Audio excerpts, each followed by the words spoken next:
Have you ever tried every focused hack out there but nothing seems to be working? You still find yourself distracted, unable to get the work done, and if you manage to get something done, it took you longer than it should have. Now, if you're looking for a permanent change and have consistent laser focus so you can get more done in less time, then in this video I'm going to show you exactly how you can do it. And don't worry, I'm not going to give you the cookie cutter advice and tell you to hide your phone in your closet to achieve great focus. I'm sure you already know that. What I'm going to do is that I'm going to give you neuroscience-backed techniques that you can apply right after watching this video to see incredible results, achieve superhuman focus in one day, and get more done while working less. There are three main reasons why you cannot focus, and I'm going to cover each of them separately. And first one is cognitive bottlenecks. What are cognitive bottlenecks? Well, one of the biggest bottleneck is multitasking, and it's because our brains are not wired to be focused on two things at the same time. Now, when you try to do multiple things at once, your brain isn't truly processing all the tasks simultaneously. Instead, it's switching between those tasks very quickly, and the task switching in your brain is managed by your prefrontal cortex. And prefrontal cortex is like this control center in your brain that is responsible for decision making, emotional regulation, and behavior. Prefrontal cortex plays a critical role in shifting attention from one task to another. Every time you switch tasks, it has to reorient from one task to another, and usually this process can cost you a lot of time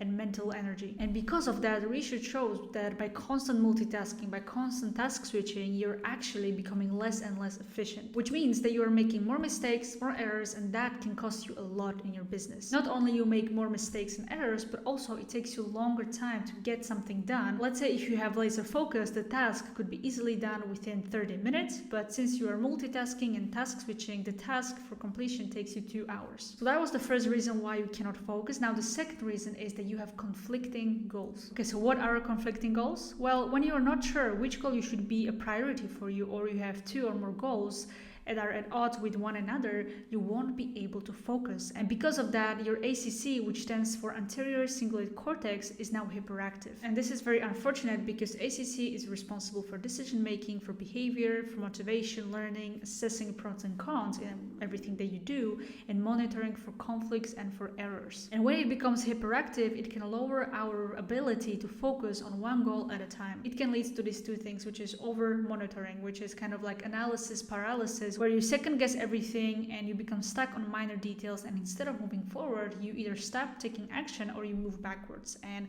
another thing, it leads to exhaustion of cognitive resources, which stands for mental fatigue. And when you have mental fatigue, it's very difficult for you to focus and get things done. So that was the second reason why you cannot focus. Now the third one is that you have cognitive overload. Now cognitive overload stands for the amount of information our working memory can process at a given time. Now if you're working with a lot of information, you are working in a very noisy place, and your brain has a lot to react to at the same time, then you're going to have cognitive overload. And it is essentially a state of mental exhaustion that occurs when the demand placed on working memory exceeds its capacity. Imagine your brain is a juggler in a circus, and each ball that your brain is juggling represents one task. Or it could be a one piece of information that your brain is trying to process. Now when you're juggling a few balls, like 2 or 3 balls, it's easy and it goes smoothly and effortlessly. But if you add one ball to another, and now it's instead of 3 it's 4 or 5, then the juggler, which is your brain, has a very difficult time to juggle it all at the same time. And the more difficult it becomes, the more balls you add for the jugglers or to your brain, it all starts to fall apart. This is like cognitive overload, because once you take too much things and too much tasks, too much goals, then it becomes very harder for you to actually focus on them and achieve them. And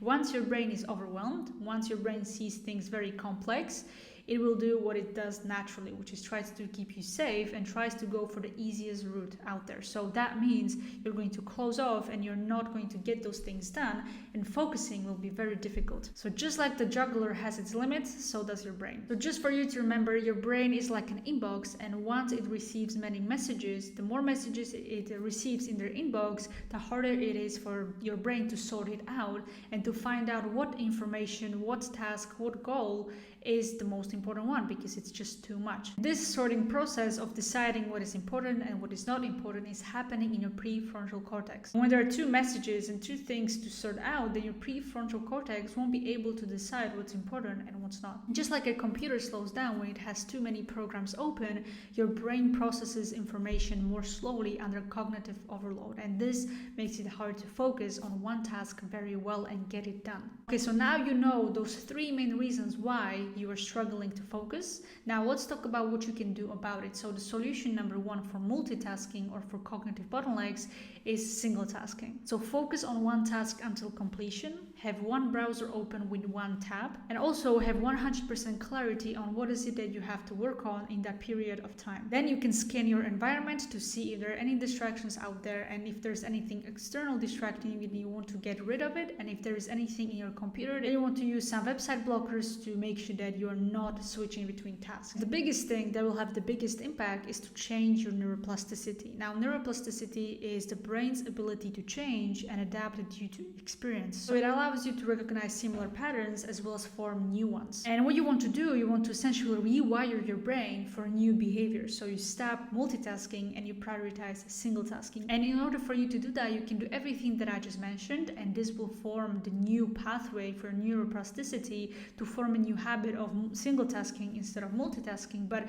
the biggest thing that you can do for yourself is to do mindfulness. Engaging in mindful practices every single day can really help you stay focused on the present moment and stay focused on the task that you're working on. And the best way that you can go about it is whenever you feel distracted and whenever you have this urge to multitask or to click away and to stop working on the task that you were working on, you just simply want to close your eyes and just be focused on your breathing.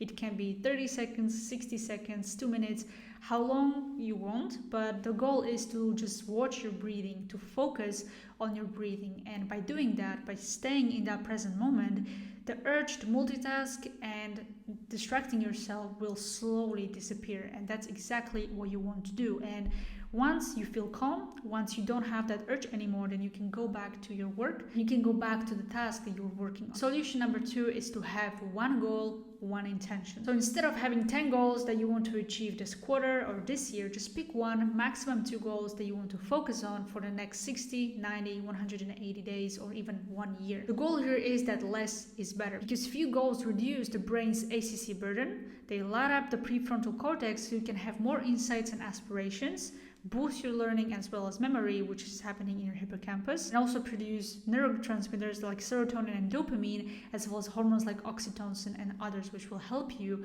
to progress and achieve those goals. And make sure that you're clear on what is it that you want to achieve, why is it that you want to achieve, as well as who you need to be to achieve that goal. And one last thing when it comes to picking up your one goal is that you want to make sure that you are aligned with your goal. And what I mean by alignment is that you don't want to accomplish someone else's goals. So goals of your parents, goals of what a guru on social media says. Like maybe you don't want to have a lot of cars, a lot of houses, and like whatever those gurus these days are promoting. Maybe you just want to have a simple life, provide for your family, and be free from everything, right? So you need to really understand what is it that you want and what do you think other people want on you, because if you are chasing a goal that is not yours, it's going to be very difficult for you to get it done. And once you get it done, and once you accomplish that goal, you will feel miserable, right? So that's something you can think about. All right, and lastly, the third solution for your cognitive overload is to choose minimalism. Now, I don't mean the very extreme minimalism where you have really nothing in your life, nothing material around you. But what you can do to actually choose minimalism and decrease your cognitive overload is to reduce your belongings. For example, in your office, you want to clean up your office, you want to clean up your workspace, as well as maybe sort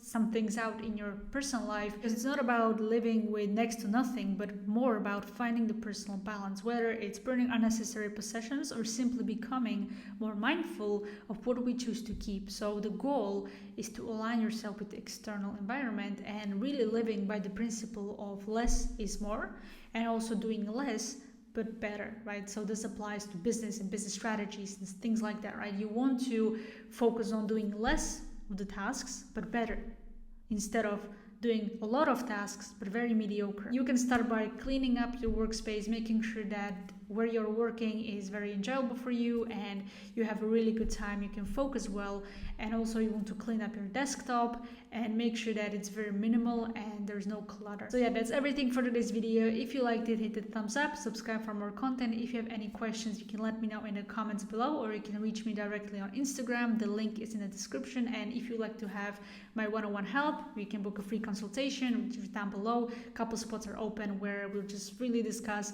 what is it I can do to help you out, and also on the call I can help you solve some of the performance issues that we're working on, so you walk away after the call with a blueprint that you can apply and see incredible results for yourself. So yeah, if you're interested in doing that, the link is in the description, and I appreciate you watching, and I'll see you in the next one.